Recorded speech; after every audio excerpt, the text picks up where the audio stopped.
ඔබ දකින්න ඇති දැන් පාර්ලිමේන්තුවේ තිබෙන දේශබන්දු තෙන්නකෝන් පිළිබඳ පරීක්ෂණ කමිටුව හමුවේ ඇවිල්ලා පොලිස් නිලධාරීන් දෙන සාක්ෂි.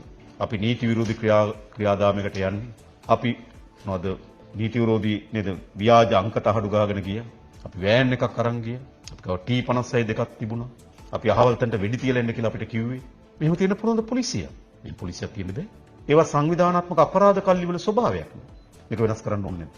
මේ විදියට ඉතාමත් විවෘතව අපරාධ වලට සැලසුම් කරලාද පොලිස් දෙපාර්තමේන්තුවක් අපිට තියෙනවා. ඒකේ ප්‍රතිඵල හැටි ලංකාවේ පළමු වතාවට පොලිස්පතිවරයා පොලිසියට බය හැංගිලා හිටියා. හැබැයි මතක තබා ගන්න ජාතික ජන බලවේගයේ ආණ්ඩුවක් නොවෙන්න දැනුත් පොලිස්පතියා. ඒක නේද? අපි අධිකරණයේදී වෙඩි තබු පුද්ගලයා අත්අඩංගුවට ගන්න යනකොට ඕට සහාය දීපු පොලිස් නිලධාරීන් දෙදෙනෙකුත් අත්අඩංගුවට ගත්තා. මිද්දනීය වෙඩි තැබීම පරීක්ෂණය යනකොට තංගල පොලිසියේ නිලධාරී ඒ මිද්දනීය වෙඩි තැබීමට ඝාතනයට හවුල් කියලා අත්අඩංගුවට ගත්තා. ගල්කිස්ස පොලිසිය නිලධාරී තමන් සතුව තියෙන ගිනියම් විකුණලා රටින් පැනලා ගියා. ආණ්ඩු ගිනියම් විකුණන. අපි ඔහු ඉන්දියාවෙන් අත්අඩංගුවට අරගෙන ගෙනත් තියෙනවා. ඒ කියන්නේ මොකක්ද? මේක තමයි අපි සතුව තියෙන පොලිස් දෙපාර්තමේන්තුව. ඒ නිසා අපි ඔවුන්ට වැටුප්තල ලබා දෙන්න, අලුත් පොලිස් නිලධාරීන් බදව ගන්න. ඒ වගේම මේ නීති විරෝධී ක්‍රියාදාමයේ යෙදෙන අයට දඬුවම් දෙන්න තමයි ලෑස්ති. මොකද අපිට මහජනයාගේ විශ්වාසය දිනාගත්තු පොලිස් දෙපාර්තමේන්තුවක් ස්ථාපිත වෙන්න ඕන අපේ රට ඉස්සරහට යන්න. ඊළඟ වැදගත් ආයතනය ඔයගොල්ලෝ දන්නවා ඉමිග්‍රේෂන් එක. රටක වැදගත්ම ආයතන රටේ සීමා මායිම ආරක්ෂා කිරීමේදී ආ තරජනයේදී අපිට ඉමිග්‍රේෂන් එක ආගමන විගමන දෙපාර්තමේන්තුව කවුද අපේ රට ඇතුල් වෙන්නේ කවුද රටෙන් පිට වෙන්නේ කාටද ඉඩ දෙන්නේ වැදගත් රටකට. හැබැයි මොකද පහුගියදා වුනේ? ඒ ආගමන විගමන දෙපාර්තමේන්තුව පාතාල නායකයන්ට පාස්පෝර්ට් හදලා දීලා තියෙනවා. පාතාල නායකයා ඉන්නේ විදේශගත වෙලා. ඔහු වෙනුවට ඔබ දන්නවා පාස්පෝර්ට් එකක් ගන්නකොට ඡායාරූපයක් අප්ලෝඩ් කරන්න ඕන. ඒ පාස්පෝර්ට් හිමි කෙනා ඇවිල්ලා ඉංග්‍රීසි සලකුණු දීලා යන්න ඕන. ඒක පාතාල නායකයෙක් වෙනින් පාස්පෝර්ට් 3ක් හදලා දීලා තියෙනවා. හැබැයි ඇඟිලි සලකුණු දීලා තියෙන්නේ පිටකොටුවේ බස් ස්ටෑන්ඩ් එකේ පොත් විකුණන වෙලෙන්දී. එයා අපි අත්අඩංගුවට අරන් තියෙනවා. කොතනද රට තියෙන්නේ? ඡායාරූපේ තියෙනවා වෙන කෙනෙක් ඇවිල්ලා ඇඟිලි සලකුණු දෙනවා. බැලු බැලමට අහු වෙන එක. හැබැයි ඒ විදිහට මේ දෙපාර්තමේන්තුව කඩා වැටලා තියෙනවා. මේක හොඳ තත්ත්වයක් නෙවෙයි රටකට. ඊළඟ මෝටර රථ ප්‍රවාහන දෙපාර්තමේන්තුව RME වැදගත් ආයතන අපේ රට නීති විරෝධී වාහන පාවිච්චි ඒක වැදගත් ආයතන මේවා විශාල බලයෙන් තියෙන ආයතන.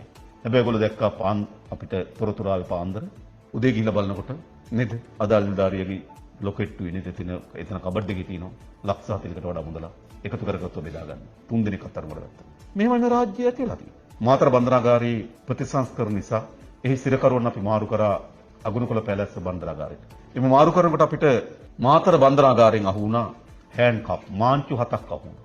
එතන මාංචු හිරකරුවන් ගාව. මාංචු වල කීස් 27ක් අහු වුණා. සිරකරුවන් ගාව. මොකද උන් බස් රථයේ ළඟට මේ ඔක්කොම අරගෙන යන්න බෑනේ. ෆෝන්, චාර්ජර්ස්, iPad නේ ඔක්කොම. මේ බන්දනාගාර.